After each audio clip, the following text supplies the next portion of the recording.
So the ATF's frame and receiver comment section has closed and we're waiting for them to read through everything, yada, yada, yada. One group of state Republican lawmakers have addressed their governor and attorney general, telling them to say no to Biden gun control.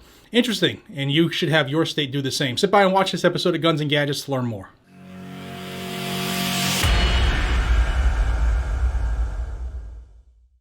Hey everybody, welcome back to the channel. I appreciate your time. Thank you for watching. To all the new subscribers, thank you. I hope you enjoy your time here, and to all the guys and gals who've been around since the beginning of time here, my hat's off to you. I appreciate everybody, new and old. Thank you. It means a lot. Let's jump into this video here. This came down a couple days ago. This happened in North Carolina, and I'll put this right on the screen. We'll jump right into this.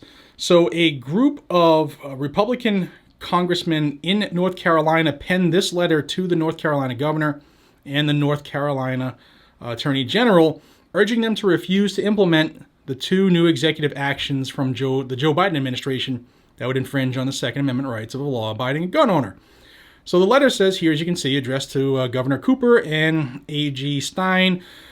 It says, recently, the Federal Bureau of Alcohol, Tobacco, Firearms, and Explosives proposed two new illegal rules that would greatly infringe upon the Second Amendment rights of all Americans.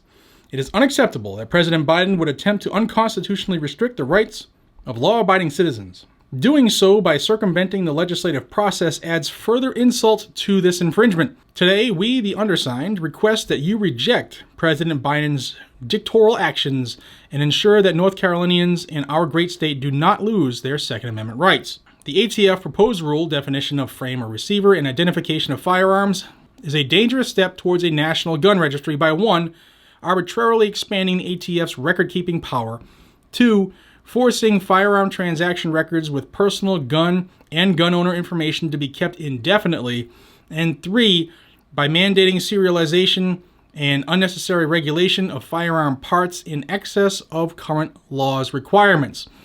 These proposed actions directly contradict the statute and clear intent of Congress with regards to the replacement of the Federal Firearms Act with the Gun Control Act. Congress recognized both the futility and unnecessary complications that arose from regulating every part of a firearm, so instead it chose to designate a single part for regulation.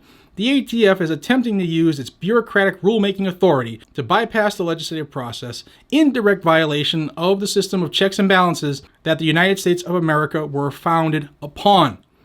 ATF proposed rule, factoring criteria for firearms with attached stabilizing braces, has the potential to make the owners of 40 million pistols into felons overnight, which will undoubtedly affect many North Carolinians.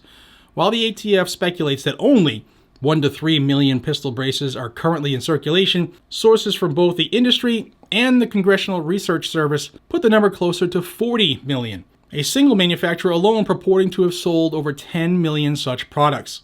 This proposed rule overturns a decade of interpretive guidance from ATF, criminalizing citizens who possess these firearms in good faith. Depriving a person of their liberty through criminal penalties is one of the most serious actions a government can take.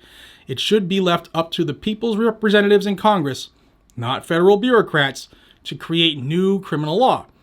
Gun owners, including many of 2020's first-time gun buyers, will soon be at the mercy of ATF's discretion as to whether they would be charged with a federal felony for simply possessing a pistol-braced firearm.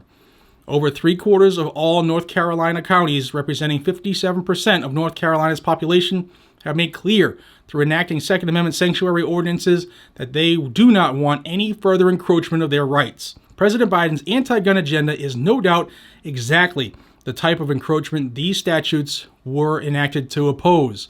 We strongly urge you to listen to your citizens and uphold the Constitution by refusing to comply with or assist in any manner with the enforcement of the ATF's two new illegal proposed rules.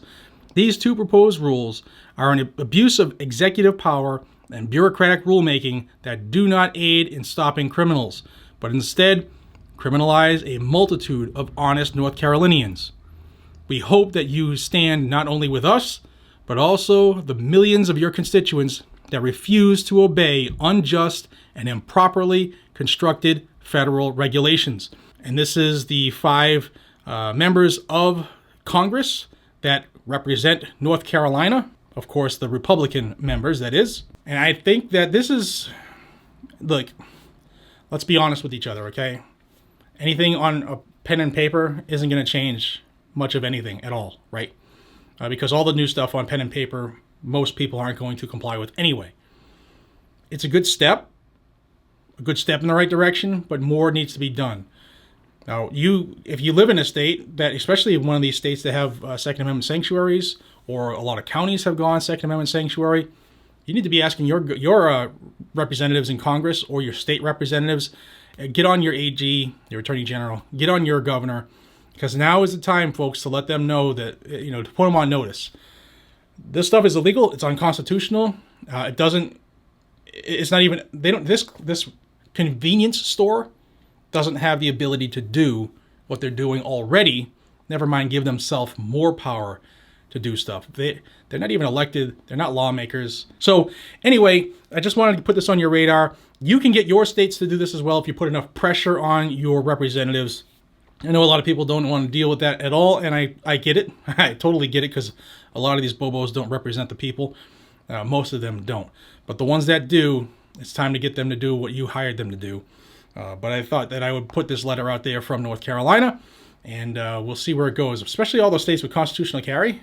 This should be happening in your state as well. Put those governors and those AGs on notice. All right, guys, thank you so much for your time. I really appreciate your attention to this channel and the constant comments. I love reading them. Sometimes it takes a lot longer than I anticipate to get through them all, but that's awesome. That means there's a lot of people watching, and I'm glad that I could help bring you the education and information and the news and some of these letters that go in and out of Congress.